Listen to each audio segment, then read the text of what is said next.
Kolbrin Bible, Book 4, Sons of Fire, Chapter 23, Salvaged Fragments, Reconstructed, 2, SOF 23:1. These are the sayings of judges set down by the law scribes, and all that remains out of nearly 800. SOF 23:2. We have learned that whatever a woman does, she should not be cut off from her household, for this leads to other wrongs. If a wife be put aside for her wrongdoing, it may be well to let her remain under the same roof without any rights of wifehood. SOF 23:3.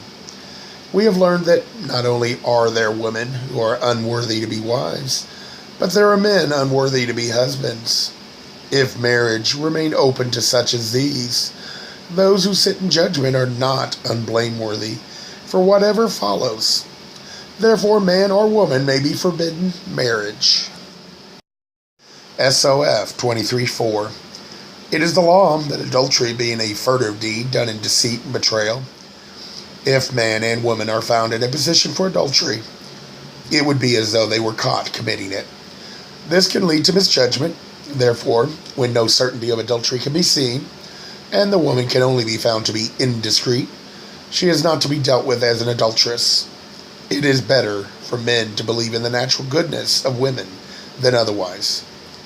Yet, when a woman has placed herself in a position where there can be no doubt, the husband may decide to keep her or not, but he must declare himself. If he put her aside as a wife, the judges will decree whether she go or stay. If she stay, she may be bound to her husband, though no longer his wife. SOF 23:5. We have learned that though adultery is a loathsome deed done in deceit, while displaying a hypocritical allegiance to love, it is often not without preventable cause. Therefore, an adulteress can suffer a lesser punishment by being bound into the care of her husband, while ceasing to be a wife, for she is unworthy. Then she is to remain within his household and submit to his direction. He must maintain and protect her and not allow her to wander. If she wander, he may restrain her as he will. If she commit fornication while bound, the man who was her husband is not blameworthy, for she is under his restraint. The three must suffer their own punishments. SOF 23:6. We have learned that when men fear for their safety and the sanctity of their own wives, they are less inclined to act adulterously with the wife of another.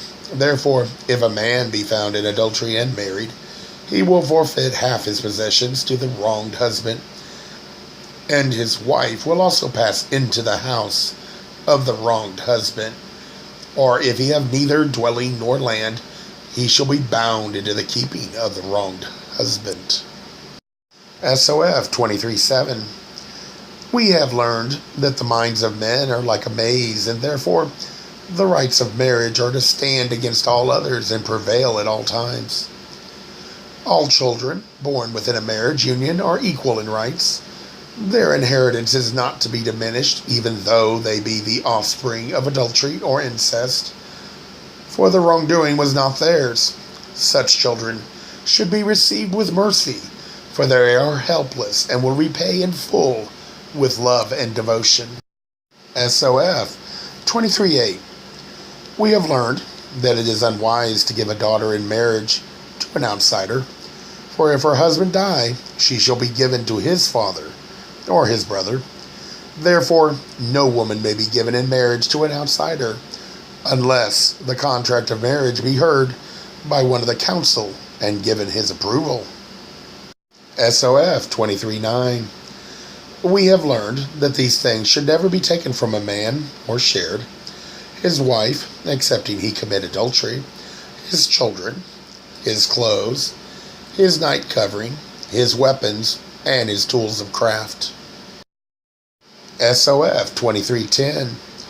We have learned that it is no longer necessary to forbid the eating of swine's flesh in this land, and its eating is allowed. But the flesh of horse is not to be eaten except to prevent starvation. SOF 23:11. We have learned that the soul departs with the last breath, and whatever is done to the body does not affect the soul. Therefore, a body may be either buried or burned, but a high mound is not to be raised over the body or the ashes. Only husband and wife, parent and child, or brother and sister may be buried in the same grave within a graveyard. No one may be buried within his habitation.